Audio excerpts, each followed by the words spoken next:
This is Britain in the 1960s, a time when life was simpler, a time when my mom was young, when my dad met my mom, when my brother got his first football boots, when I got my first bike. Ah, the 1960s.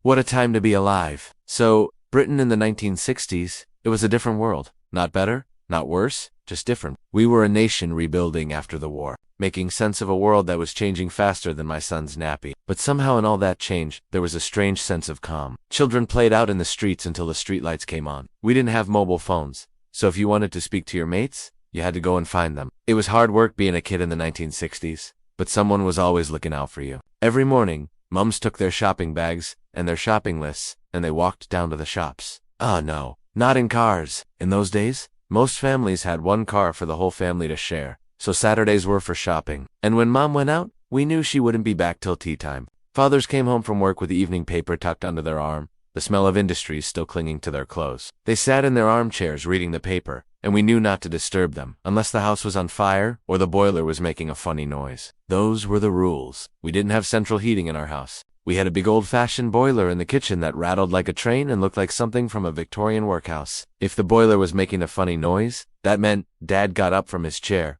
took a screwdriver from his tool belt, which he always kept in the hall, and he went to see what the problem was. It wasn't easy being a man in the 1960s. They didn't have mobile phones, so they couldn't check their fantasy football scores. Oh, and women weren't allowed to drive. No, seriously, women weren't allowed to drive until 1948. So if you wanted to go anywhere, you had to rely on public transport, and public transport was a thing in itself. In the 1960s, London Transport was running these wonderful double-decker buses painted this bright red, and everyone wanted to ride on them. But there was a problem. People couldn't decide whether to call them Route Masters or Fleetline buses. I don't know why we bothered because everyone just called them red buses. In the 1960s, all the kids would take their conkers down to the playground at school, and we'd play conkers, until someone shouted, "Conkers knock." We'd spend hours playing conkers. And the best part was trying to smuggle an extra conker into your pocket. The music in the 1960s, it was like nothing we've ever heard before or since. Bands like the Beatles, the RollingStones, the Dave Clark Five, Herman's Hermit, and who could forget DustySpringfield? She was our Diana Ross. We loved her, and she loved a good cup of tea. And speaking of tea,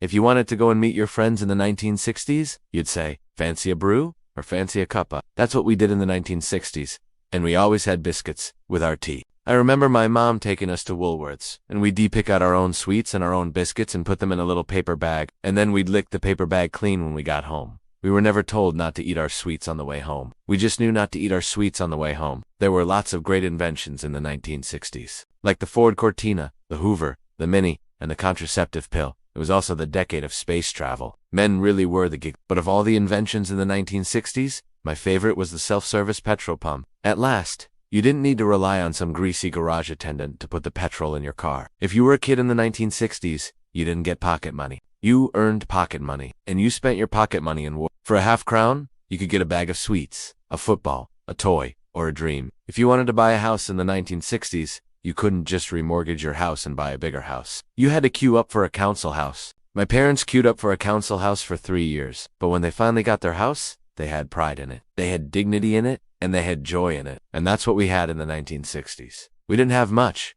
but we had pride, we had dignity, and we had joy. And that's why, when I think about the 1960s, I smile.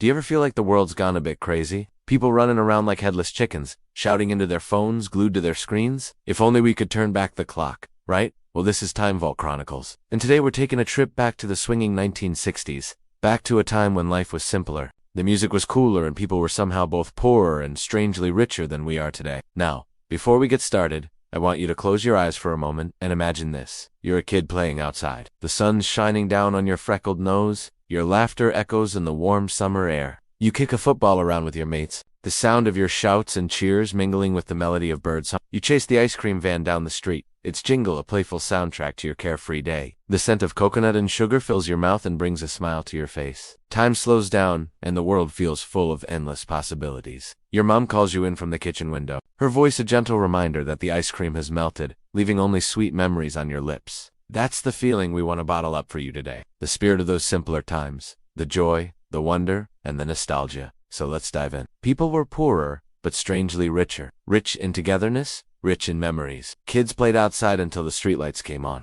You could hear your mom calling you in from 2 streets away. There were no likes, no hashtags, no filters, but there was community, real smiles, real talks, real life. Can you still smell Sunday roast? Gravy, steaming, Yorkshire puddings rising like clouds of comfort. It wasn't a meal, it was tradition. And though much has changed, the world keeps spinning. Those smoky pubs and corner shops may be gone, but the spirit of the 60s, it lingers on. In the laughter of children playing, in the aroma of Sunday lunch, in the twinkle of an elderly eye. Do you feel it too? That warmth? Don't let it fade. Share your thoughts below. What's your fondest childhood memory? What do you miss most about the past? And if you're new here, don't forget to subscribe to Time Vault Chronicles. We bring history to life so you can relive those golden moments. So let's continue. The 1960s, a time when the world was changing at a dizzying pace. But amidst all the upheaval, there was a simple, enduring strength in traditions that connected people to their past. A past filled with cherished memories. The corner shop, a hub of the community, a place where everyone knew your name, and your dad bought you a sweet treat on the way home from school. Remember the thrill of picking out your favorite sweets? The chocolate raisins, the fizzy drinks, and the penny sweets that tasted like pure magic. Those were the days, weren't they? Life was tough, but the community was strong. People looked out for each other, sharing laughter, stories, and a sense of belonging. It was a close-knit community where everyone knew everyone else's business and lent a helping hand to those in need.